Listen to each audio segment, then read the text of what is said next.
আসসালামু আলাইকুম প্রিয় ভিউয়ার্স।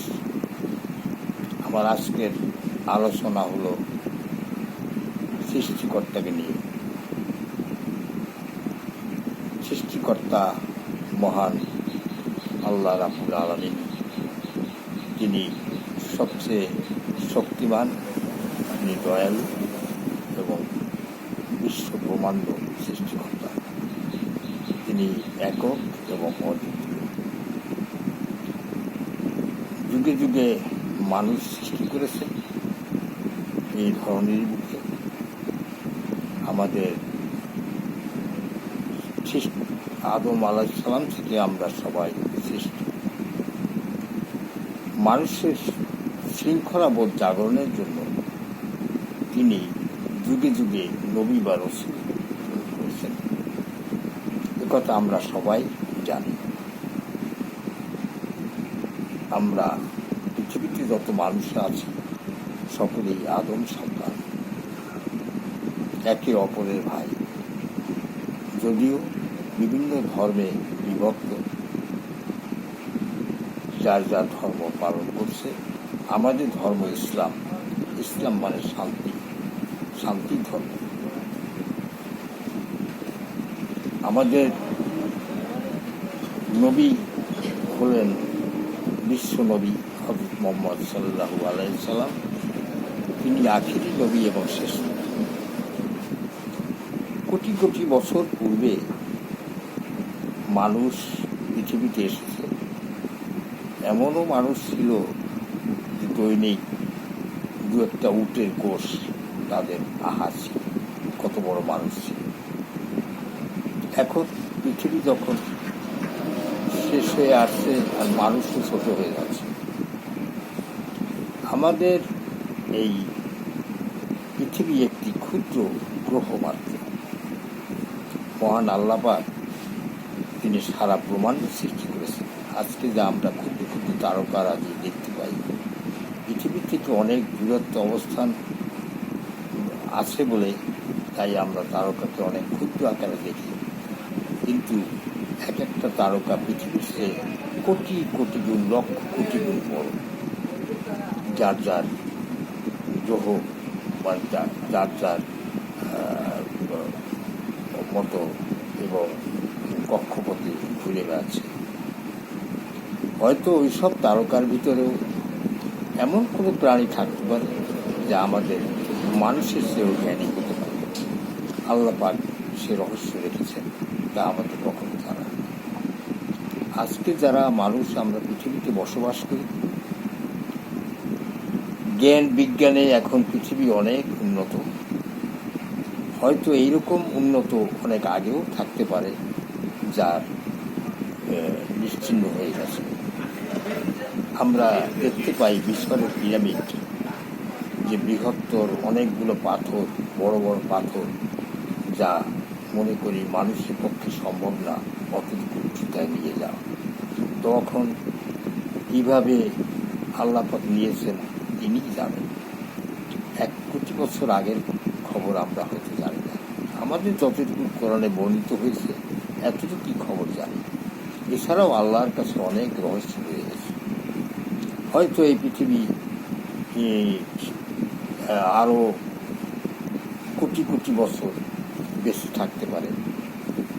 কোটি বছর পরে হয়তো এই সভ্যতা থাকবে না।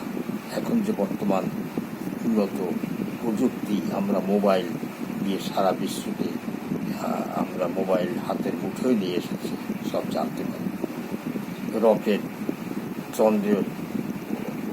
চন্দ্রে পৌঁছেছে। এমনও তো হতে পারে যে 120 বছর পরে মানুষ এমন সভ্যতা যেতে পারে যে এই এক দেশ থেকে আরেক দেশে রকেটের মাধ্যমে যেতে পারে। সুইচ টিপলো, 1 সেকেন্ডের ভিতরে ইউরোপ আমেরিকায় চলে গেলাম। এরকম তো হতে পারে। বিজ্ঞান যেভাবে অবদান রাখছে, যেভাবে বিজ্ঞান উন্নত হতে পারে। হয়তো দেখা যায় এই জনপদ যুদ্ধ বিদ্রোহে বা আবার তৃতীয় বিশ্বযুদ্ধ হতে পারে, যাতে একবারে পৃথিবীর সম্পূর্ণ নিশ্চিহ্ন হয়ে যাওয়ার পরে আবার মানুষের জাগরণ সৃষ্টি হতে পারে। সেই প্রজন্ম এমনই জ্ঞানী গুণী হতে পারে যে এরকম ধরনের রকেটের সৃষ্টি করতে পারে যে আজকে আমরা প্লেনে যাচ্ছি। তা এখন সবই তো আল্লাহর খেলা। তাই মহান স্রষ্টা যে কত বড় শক্তিমান আমরা তা বুঝতে পারি না। অনেক নাস্তিকরা ভাবে সৃষ্টিকর্তা বলে কিছু নেই। একটি বিদ্যুৎ তার কিছুই দেখা যায় না, স্পর্শ করে দেখুন তার অস্তিত্ব আছে। এভাবে মহান আল্লাহ পাক সকল প্রাণীর ভিতরে, সকল সৃষ্টি জগতের ভিতরে তিনি রয়েছেন, যা খালি চোখে দেখা যায় না, কিন্তু তার অনুভূতি আছে, তার অস্তিত্ব আছে, অস্তিত্ব আমরা দেখতে পাই। তাই আমরা আল্লাহর আনুগত্য স্বীকার করি। তিনি সবসময় চান তার আনুগত্য স্বীকার করা, তাকে বন্দনা করা। তাই পৃথিবীতে যত মানুষ আছে, অনেক ধর্মের লোক আছে, আমরা সকলেই এসেছি এক আদম হাওয়া রুহের মাধ্যমে। পৃথিবীতে সব মানুষ সৃষ্টি হয়েছে। তাই আমরা যত ধর্মেই যে যত বিভক্ত থাকুক না কেন, আমরা রিয়েল মানুষ, এক মানব থেকে আমাদের সৃষ্টি। তাই কেন আমরা হানাহানি সংঘাতে জড়িয়ে যাই? আল্লাহকে স্মরণ করি, যার যার ধর্ম অনুযায়ী সে চলবে, এটাই হল নিয়ম। কোনো বিশৃঙ্খলা থাকবে না, মানুষের মধ্যে থাকবে একটা সুন্দর শৃঙ্খলা। দেশ ও জাতি গঠনে শৃঙ্খলা সবচেয়ে জরুরি। হিংসাত্মক মনোবৃত্তি রাখা যাবে না। কথায় কথায় মারামারি, হানাহানি, সংঘাত, এটা সভ্যতা, সভ্য মানুষের কাজ নয়।